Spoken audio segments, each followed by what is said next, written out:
My father always believed money was the only true measure of a man's worth, and on the day I left home, he made sure to show me just how little he thought I was worth. "Here's $100, he sneered, tossing the crisp bills at my feet like trash. "That's all a failure like you deserves." I was 22, an engineering graduate whose own parents hadn't bothered to attend the ceremony. Standing alone in our opulent living room, beneath the cold gaze of crystal chandeliers and between walls lined with oil paintings of long-dead Harrisons, I felt more alien than ever. The family legacy was etched in every corner: antique furniture, portfolios older than I was, and the weight of expectation pressing like iron. For generations, Harrison men had followed a strict path into our family's empire, becoming investment bankers at Harrison and Sons, clawing their way to greater wealth through inherited privilege and backroom handshakes. But I had broken from that path. Engineering, my father had spat when I declared my major. You'd rather fix machines than grow real wealth? What he saw as a downgrade, I saw as evolution. While they clung to fading traditions and mahogany boardrooms, I saw the future glowing in circuits and code. The next empires, I knew, would be born not in banks, but in basements, built by creators, not curators. My mother watched from the staircase, her cocktail glass catching the sunlight at noon. "Kai, darling," she said, perfectly rehearsed. "There's still time to fix this. Your father can talk to the board." I stared at her, at the diamonds weighing down her fingers, the empty sparkle in her eyes, and realized she never saw me either. "No," I said simply. "I'm done being who you need me to be." My father's face flushed crimson, the familiar shade of fury I'd feared since childhood. "Then get out," he snapped. "You're no longer a Harrison. The trust fund, the name, the connections, they're gone. You're on your own." I bent to pick up the money, slid it into my wallet, and straightened. "Keep the trust fund," I said. "I'll build something of my own." He laughed, cruel and echoing. "You? You're nothing without the Harrison name." But I just smiled. "Watch me." I walked out of the mansion with $100, one suitcase, and a degree they had ridiculed. As the iron gates slammed shut behind me, I felt the chapter close with thunderous finality. I had no car. It was in his name. No apartment, the lease tied to the trust. Just tenacity, talent, and a vision of a world they couldn't imagine. I walked to the bus station, paid $40 for a ticket to Silicon Valley, spent $10 on a burger and fries, and sat in a cheap diner scribbling 3 promises in a worn notebook. I would never use the Harrison name for gain. I would build something that changed the world. And one day, the family who cast me aside would hear my name again, not because I begged to belong, but because I no longer needed them. Let me know if you'd like a continuation of this arc, perhaps showing Kai's rise to success and the family's eventual reckoning. I promised myself that when I returned, it would be on my own terms. With only $50 left in my pocket, barely enough to eat, nowhere near enough for rent, I clutched the 3 things I still had: my degree, my laptop, and the blueprint of an idea that had haunted me throughout college. While the world raced toward renewable energy, no one had solved its most critical flaw: storage. Solar and wind were growing cheaper, but batteries remained inefficient, costly, and outdated. I had developed a theoretical energy storage system that could change everything, an impossibly efficient design my professors deemed brilliant but unrealistic, and my father called outright delusional. But to me, it was the future. As the bus pulled away from my hometown, I didn't feel fear. I felt freedom. I had spent 22 years trying to meet their expectations. Now, I would become the man they never believed I could be. That $100 exit was the first step in a journey that would eventually reshape the global energy industry. But first, I had to survive Silicon Valley with nothing but a dream. It wasn't the glossy tech utopia I had imagined. My first night, I slept on a park bench in Palo Alto, using my laptop bag as a pillow, my jacket as a blanket. By morning, I was down to $30 after buying a coffee and a bagel at a local cafe, a cafe that unknowingly changed the course of my life. "You're gonna get robbed sleeping out there," the barista, Zoe, said, raising an eyebrow at my marathon Wi-Fi session. Instead of kicking me out, she offered a deal. Fix their broken espresso machine, and I could crash in the storage room after hours. I fixed it in 20 minutes. The owner hired me part-time for maintenance, and just like that, I had income and a place to sleep, surrounded by paper cups and sacks of coffee beans. I worked at the cafe by day and refined my designs at night, using their Wi-Fi to research patents and energy trends. Zoe would bring me leftover pastries and ask surprisingly sharp questions about my sketches. "So, you're building a better battery?" she'd ask. "Not exactly," I'd explain. "Batteries waste energy. My design uses a molecular structure that could store it at near-perfect efficiency." Her eyes widened. "Then why isn't anyone else doing this?" I grinned. "Because it's supposed to be impossible. But I think I've found a way." After 3 months of cafe work, I had just enough saved to rent a room in a rundown house with 5 other broke dreamers. It had peeling paint and a creaky desk, but it was mine. I started freelancing as a technical consultant, solving complex problems for small startups, quietly building my network. That's when I met Nina Chen, founder of a promising clean tech startup. I helped fix a critical power management flaw that saved her team months of development. "What else are you working on?" she asked. I paused, heart pounding, then took a leap and showed her my designs. Let me know if you'd like to continue this story into the moment when Kai finally earns funding and turns the tables on his family. Nina stared at my blueprints for a long time before finally looking up, his voice low but certain. "This could change everything, but you'll need serious funding." I nodded, keeping my silence about the Harrison fortune I'd walked away from. "I'm working on it," I said. Nina turned out to be more than a client. He introduced me to Dr. Sarah Wong, a renowned molecular engineering researcher at Stanford. She grilled me for 6 straight hours, interrogating every formula, every assumption. At last, she leaned back, eyes gleaming. "It's ambitious, maybe even impossible, but if it works..." She paused. "I have contacts at Berkeley's Energy Research Center. Want access to their labs?" My voice barely held steady. "Yes, very much." What followed was the most intense year of my life. I juggled 4 jobs: morning maintenance at the cafe, freelance consulting through the day, research at Berkeley in the evenings, and refining my designs through sleepless nights. I lived on vending machine ramen, coffee, and raw determination.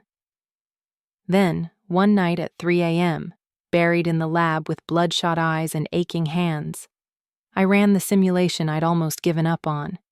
The numbers blinked across the screen. 98.7% energy efficiency. I checked it 3 times. It wasn't a mistake. I'd done it. Dr. Wong ran her own tests and confirmed it. "This isn't just a breakthrough," she whispered. "This is revolutionary." Within a week, I had meetings lined up with 3 venture capital firms. Nina helped polish my pitch, and Zoe, my unexpected anchor, quizzed me nightly with sharp questions, preparing me for war. The first 2 firms passed. Genius, but too risky. The third, Quantum Ventures, was different. Alexander Martinez, the lead partner, folded her hands and studied me. "Your tech could transform renewable energy.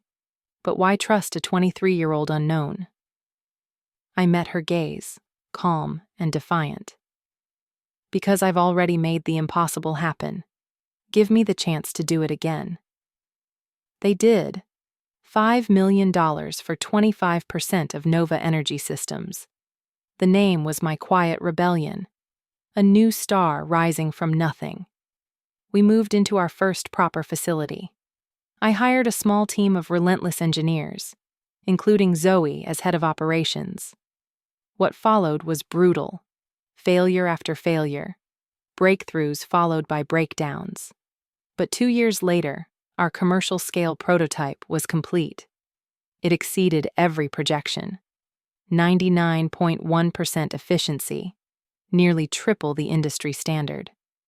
Nova's innovation made solar and wind more profitable than fossil fuels overnight. Utility giants lined up. Nova Energy Systems went public 3 years after that first investment. On opening day, the stock doubled. By week's end, my stake was worth over $100 million. I finally bought a suit, my first since leaving the mansion, but not from my father's tailor. I chose one from a boutique that catered to tech leaders. Zoe helped me pick it out, teasing, "Planning to show off for someone?" I smiled. "Yeah, just one person."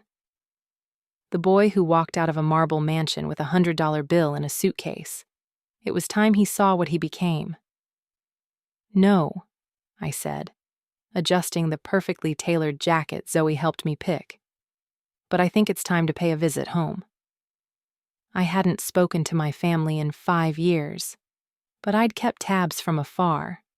Harrison & Sons Investment Group, once the gold standard of old money arrogance, was crumbling, suffocating under the weight of its refusal to evolve. The world had shifted toward technology and renewable energy, the very future I had once urged them to embrace. Now, they were facing their greatest reckoning, a hostile takeover from a rising tech-focused investment firm called Digital Horizon Capital. What they didn't know, what they couldn't even fathom, was that Digital Horizon was a wholly owned subsidiary of my company, Nova Energy Systems. I booked the flight with quiet resolve, my $100 million net worth a poetic counterpoint to the $100 humiliation I'd walked out with. This wasn't about reconciliation. It wasn't about gloating. This was a lesson, a reckoning, and I intended to teach it in full. Just before I left, Zoe caught me staring at an old family photo. "You sure about this?" she asked. I slid the photo into my drawer. They taught me that money was the only measure of worth. Time to show them what I'm worth. I didn't yet realize how deeply the truth would cut, how my return would shake the Harrison legacy to its core, or how the very lesson they tried to use to diminish me would be their ultimate undoing. But I was about to find out. The headquarters hadn't changed. Same limestone facade, same gleaming gold letters, same suffocating aura of inherited power. But this time, I didn't slink through the side entrance. I walked through the front doors as the man leading the company that would either buy or bury them. "Mr. Blake is here to see the board," I told the receptionist, using the name I'd taken after leaving their world behind. She guided me upstairs, oblivious to the bloodline I shared with the company's founder. The boardroom was frozen in time. Heavy wood, oil portraits of patriarchs, the family crest looming over the hearth. I used to crawl beneath this very table, watching my father close deals, unaware that one day I'd be sitting at its head, ready to rewrite the ending. They entered one by one, suits, advisors, board members, then him, my father, once towering, now shrunken by time and turmoil. He didn't recognize me. His eyes skimmed past like I was just another nuisance. "Gentlemen," I began, calm and clear, "I'm here on behalf of Digital Horizon Capital regarding our acquisition offer." He scoffed. "We're not selling to some tech startup." I leaned forward. voice dropping into familiar cadence. You may want to reconsider, Father. The silence dropped like a bomb. His face drained of color. Kai? Hello, Father. Miss me? The room reeled. Mr. Peterson, who used to sneak me butterscotch candies during board meetings, gasped. Little Kai Harrison? Kai Blake, actually, I corrected. And I'm not here to revisit the past. I'm here to discuss the future of this company. My father's disbelief twisted into rage. This is a trick. You're working for Digital Horizon? No, I said, smiling. I own Digital Horizon. It's a subsidiary of Nova Energy Systems. The name struck like thunder. Gasps followed. Yes, I added. That Nova Energy Systems. The one powering half of Europe's renewable grid. The one you said would never happen. My father's lips parted, a whisper escaping. Impossible. You left with nothing. I looked him in the eye, steady and unblinking. Number I left with $100. Your final lesson about the value of money. And today, I was giving it back, with interest. Would you like to know what that lesson bought? I asked, voice calm but laced with steel. At my signal, my assistant stepped forward and handed out folders to each board member, their gold-embossed covers hiding the storm inside. Nova Energy Systems is now valued at $4.2 billion. I continued. Digital Horizon Capital, the firm you failed to properly investigate, is our investment arm. For the past year, we've been quietly acquiring shares of Harrison & Sons through a web of subsidiaries. As of this morning, we own 45% of your company and the majority of your corporate debt. I paused, letting the weight of that truth settle like a guillotine. My father's face turned ghost pale, the color draining as he finally realized the extent of what I had done. The son he once dismissed as worthless now owned nearly half the empire he swore would never be mine. The offer is simple, I said, flipping open my own folder. Harrison & Sons will be absorbed into Digital Horizon. The Harrison name will be retired. The board will be dissolved. And you, Father, will resign, effective immediately. You can't do this, he rasped, almost choking on his disbelief. The family legacy. The family legacy is already dead. I cut in, sharp as broken glass. You killed it with your pride, your refusal to adapt, your contempt for change. I warned you 5 years ago, and you laughed in my face. Mr. Peterson, the oldest board member, cleared his throat. Kai, you're still a Harrison. We can talk about this. No, I said, my voice firm. You all made it clear I wasn't one the day I walked out with a suitcase and a $100 insult. I didn't come back for healing. I came back for what's mine. You have 24 hours to accept the offer. If you refuse, we'll call in the debt. Harrison & Sons won't survive the week. I rose, adjusting the suit tailored to success built on my own merit. The same suit that cost more than that crumpled bill they once threw at my feet. 1,000 times over. You'd destroy your own family's company? My father asked, voice trembling. Everything we built? No, I replied coolly. You destroyed it the day you decided I wasn't worth listening to. I'm offering you a chance to preserve the jobs, the clients, the few pieces that still matter. Whether the legacy survives with the Harrison name, that's no longer your decision. I turned toward the door, but stopped and glanced back, a razor-edged smile cutting across my face. And Father? You once said money was the only measure of a man's worth. So tell me, by your measure, what am I worth now? The next 24 hours unfolded in a blaze of legal warfare and media frenzy. News of Nova Energy Systems' takeover bid hit headlines like a lightning strike, throwing Harrison & Sons into complete disarray. My father scrambled, calling in old favors, trying to rally allies. But every exit had been locked long ago, every favor preempted, every escape route buried under my preparation. The empire he'd spent a lifetime guarding was now in my hands. By the end of the next day, they signed the papers, right there in that same boardroom, beneath the crest of a family that had once thrown me out like garbage. As the lawyers finalized the transition, my father approached, shoulders sagging under a weight I no longer carried. He looked diminished, hollow, but something flickered behind his tired eyes. Regret, maybe, or respect, at long last. "You planned this," he said quietly. "All of it." I met his gaze. "No, Father. You planned it. The moment you decided my future didn't matter, I just made something better than you ever imagined." He nodded slowly, voice nearly breaking. "And now? Will you burn it all to the ground for revenge?" I studied him for a long moment, then shook my head. I'm going to rebuild it into something that actually matters. Harrison & Sons will become part of a company solving real problems. We're going to power the future, without your name, without your approval, and without looking back. The moment I turned to leave, my father called out one last time, "Kai, that $100. I paused only long enough to offer a faint smile. "Best investment I ever made, Father," I replied. It taught me exactly what I didn't want to become. Over the next 6 months, I dismantled the decaying legacy he clung to and rebuilt it from the ground up.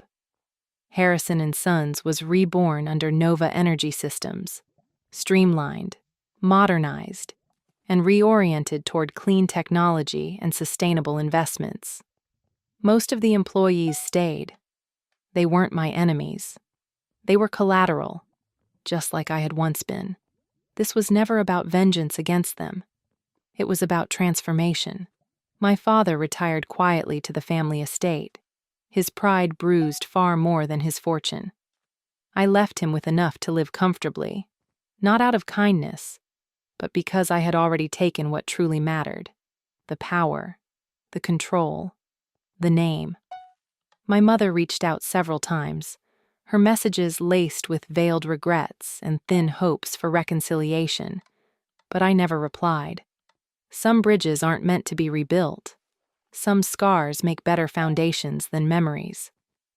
A year later, I stood at the floor-to-ceiling window in my office at Nova's Silicon Valley headquarters, watching the world I helped shape unfold beneath me. Zoe entered, smiling, and handed me a small package postmarked from my father. Inside were the exact same $100 bills he'd thrown at my feet 5 years ago, the very ones I'd left on his desk after signing the takeover. Alongside them was a note in his familiar, precise handwriting. "You were worth more than I knew." I said nothing, but I felt everything. That same afternoon, I walked into the little cafe where it had all begun. The barista who once gave me shelter and a job was now one of my senior executives, yet the place still served the best coffee in Palo Alto. I ordered a cup, left the $100 as a tip, and walked out without a word. People would say I used my success to crush the man who once discarded me, that I built an empire just to prove him wrong. But they missed the point entirely. I didn't do it out of spite. I did it because sometimes the only way to heal from a broken legacy is to burn it down and build something better. They say money can't buy happiness, and maybe they're right. But that $100 gave me something far more valuable: clarity, the freedom to define my own worth, the strength to walk away from a name that had weighed me down like a chain, the courage to build, from nothing, a future of my own design. The millions I returned with didn't prove my father wrong. They proved I had been right all along, and that, in the end, is worth more than any family fortune.